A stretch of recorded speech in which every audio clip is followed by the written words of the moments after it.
Couple freaks, same as you. Neve Campbell joining the Marvel Cinematic Universe as Polaris has got a bunch of people talking, and honestly for good reason.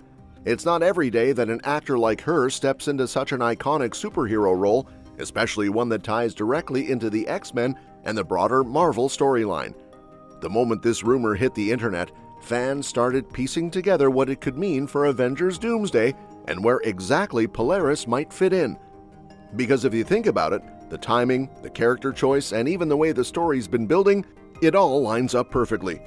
The news first came from a scoop that said Neve Campbell would be playing Polaris in the MCU. Now, as always, whenever a new casting rumor drops, people either jump on board immediately or take it with a grain of salt. After all, not every exclusive turns out to be true, and it's smart to wait until more sources back it up. But in this case, things got interesting fast, because Alex Perez from the Cosmic Circus, a site with a solid reputation for accurate Marvel scoops, confirmed it too. He basically said that even though he didn't need to confirm what was already going around, he would anyway. So, with two insiders backing it, fans started taking the rumor seriously. Now, for anyone who doesn't know much about Polaris, she's a long-standing Marvel Comics character with a really intriguing backstory. Created by writer Arnold Drake and artist Jim Steranko, Polaris, whose real name is Lorna Dane, first appeared in the X-Men number 49 way back in 1968. But it wasn't until years later, in issue number 97, that she was officially called Polaris. Over the years, she's been both an X-Man and a member of X-Factor, often paired with Havoc, her on-again, off-again romantic partner. Like other mutants, she's born with superhuman powers, and hers are pretty significant. She can control magnetism, much like her father, Magneto. At first, it wasn't clear if Magneto really was her father, even though fans suspected it for decades. It took Marvel until the early 2000s to confirm that connection officially, which made sense since her powers are basically a mirror of his. That relationship alone gives her a huge place in X-Men lore. But what really makes Polaris stand out is that she's not just defined by her powers. A big part of her story deals with her mental health, specifically her struggles with bipolar disorder and trauma from being manipulated or brainwashed multiple times in the comics. It's made her a complicated and layered character, someone who's been both a hero and, at times, a villain. Throughout her history, she's also gone by other names like Malice and Pestilence. She's appeared in video games, animated series, and even made her live-action debut in The Gifted, played by Emma Dumont. So with all that background, you can see why bringing Polaris into the MCU makes a lot of sense, especially now. Because when you think about where Marvel is heading, with Avengers Doomsday introducing a whole new set of characters and possibly new timelines, it fits perfectly. There's been a lot of talk about the MCU expanding the multiverse after the Marvels, especially with Monica Rambeau's storyline hinting at another reality where the X-Men exist. It's likely that this is the timeline where we'll see Polaris introduced, and it could be the same one that connects to characters like Binary, who hasn't appeared in any of the Fox X-Men films before. That's one reason this news feels so believable. The MCU clearly wants to build a larger and more diverse X-Men team, something beyond what we saw in the old Fox movies. And with Avengers Doomsday bringing the Avengers, Fantastic Four, and possibly the Thunderbolts together, they're going to need more mutant heroes to balance the scales. It wouldn't make sense to have a massive crossover event with only a handful of X-Men when you've got all these other teams involved. And here's where things get even more interesting. Because if Polaris is Magneto's daughter, then it also raises questions about where Wanda Maximoff, or Scarlet Witch, fits into this. A lot of people immediately wondered if this meant Wanda might return, but Elizabeth Olsen has been pretty clear about not coming back anytime soon. She's off working on another movie while Doomsday is being filmed, which suggests that Marvel might be shifting the focus toward Magneto's other daughter, Polaris, instead.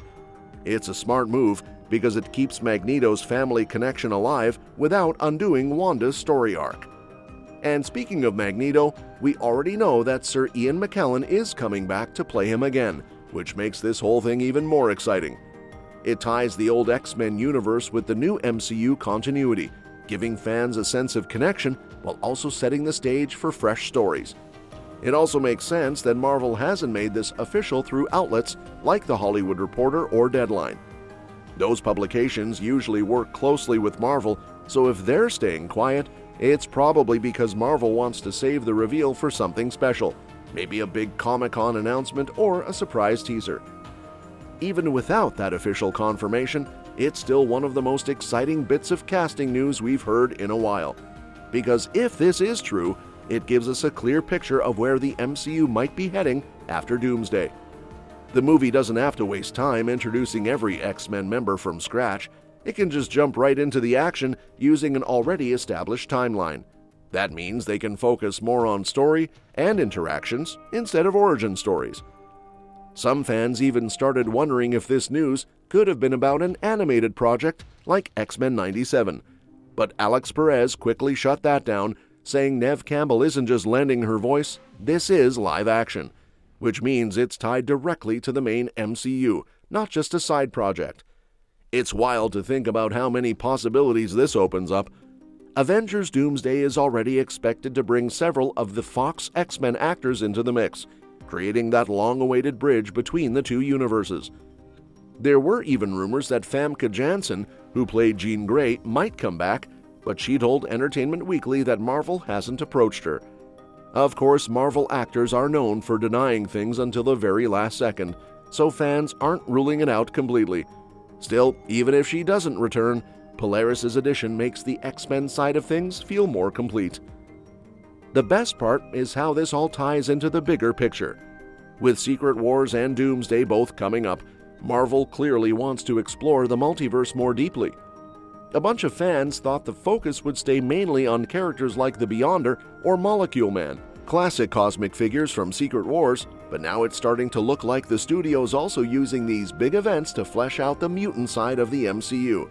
That's a pretty clever move because it keeps longtime X-Men fans invested while also setting up future storylines for the next generation of heroes. And while Polaris isn't exactly a deep cut, she's not one of the characters most people expected to see in the MCU this soon. But that's what makes this so fun. Marvel's full of surprises. Neve Campbell, with her experience and presence, feels like a great choice for the role.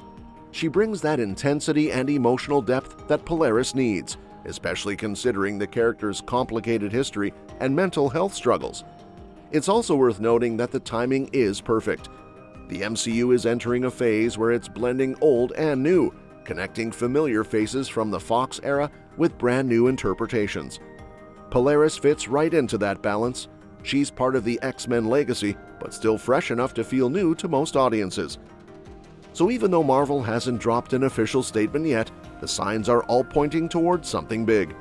Between the insider confirmations, the connections to Doomsday, and the narrative logic of bringing Magneto's daughter into play, it all adds up. It might even signal a long-term plan for Neve Campbell in the MCU, not just a one-off appearance. Because if the X-Men are going to have a bigger role in the next saga, introducing someone like Polaris now helps set the stage early. And that's that for today's video. Thanks for watching, and we will see you in our next video. Don't forget to like this video, share it with your family and friends, and subscribe to our channel, because we've got some fire updates coming soon on which movie will kick off the MCU's mutant saga and what's next for the Inhumans in the Marvel Cinematic Universe. Thanks for watching. See you next time.